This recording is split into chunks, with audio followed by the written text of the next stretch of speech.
Hello, my name is Frank L. Ludwig. I'm a childcare worker, poet, and autism advocate.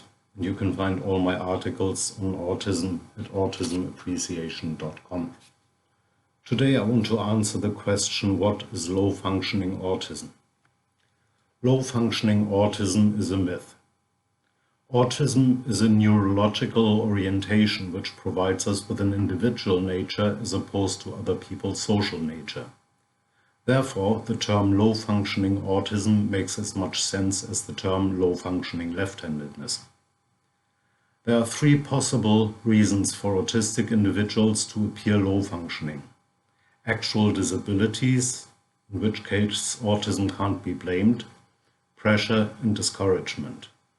And while any kind of pressure has a paralyzing effect on us, the pressure to conform and suppress our identity, such as conversion therapy like ABA, is by far the worst.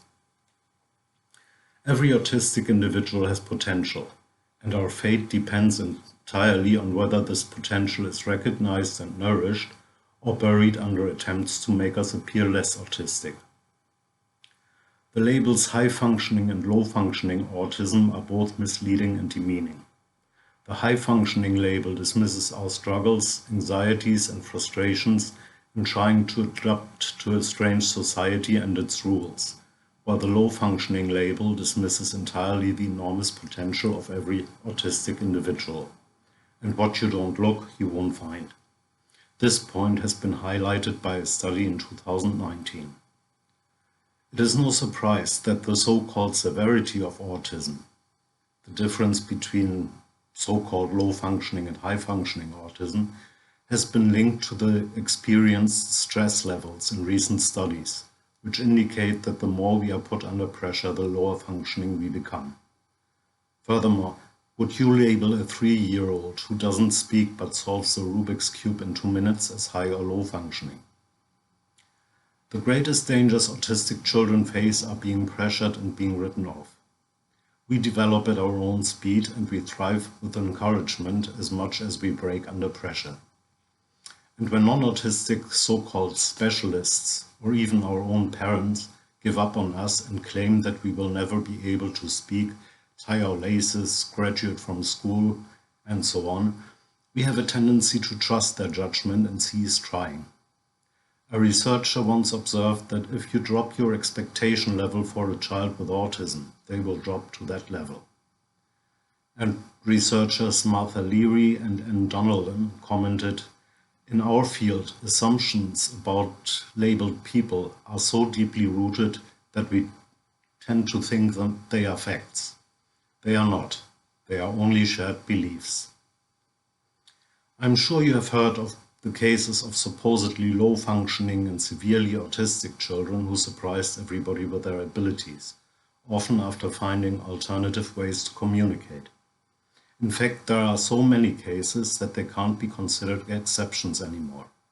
On the contrary, they indicate that all autistic children have the potential to develop and thrive in a supportive environment in which their interests and talents are encouraged, rather than one in which their autistic identities are suppressed and corrected.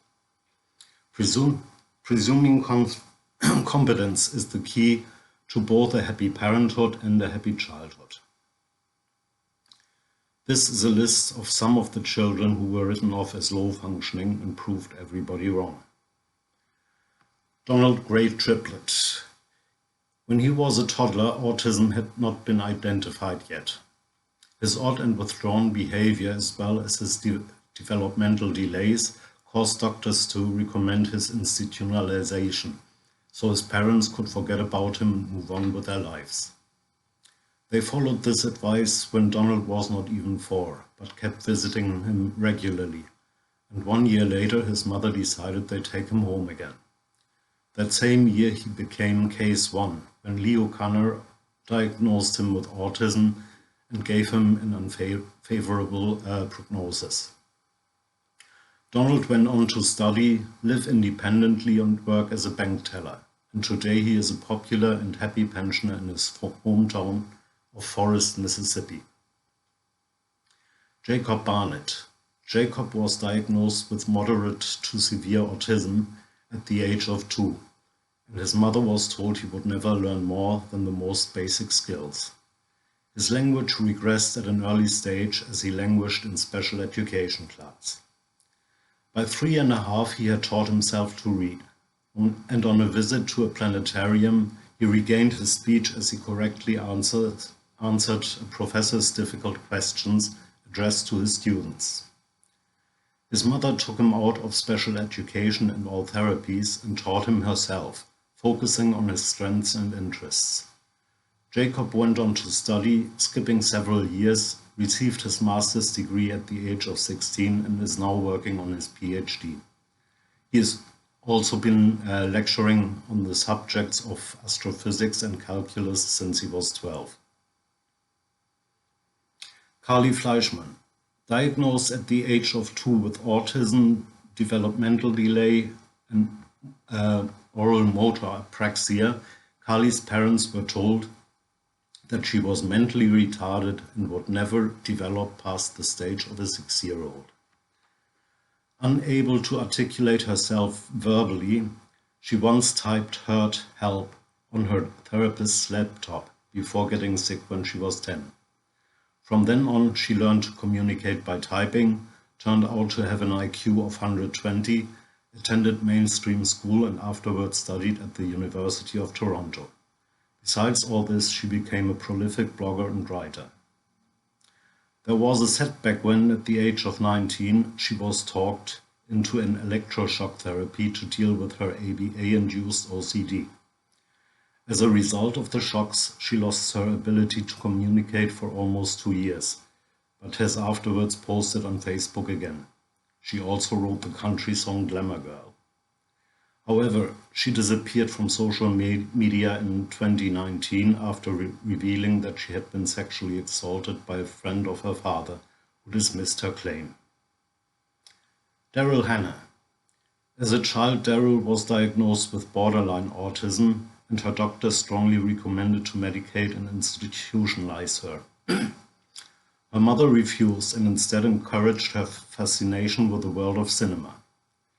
Daryl became a Hollywood icon and is still a successful actress as well as a political activist for several causes. Dr. Temple Grandin. She remained nonverbal until she was 3.5, but her parents refused to have her institutionalized as suggested by professionals. She found a mentor who encouraged her interests and talents, received a bachelor's degree in psychology and master's and doctoral degrees in animal science, and is now one of the world's leading consultants on animal behavior in the livestock industry. I hope you enjoyed this. Once again, you can find all my articles at autismappreciation.com. Thank you.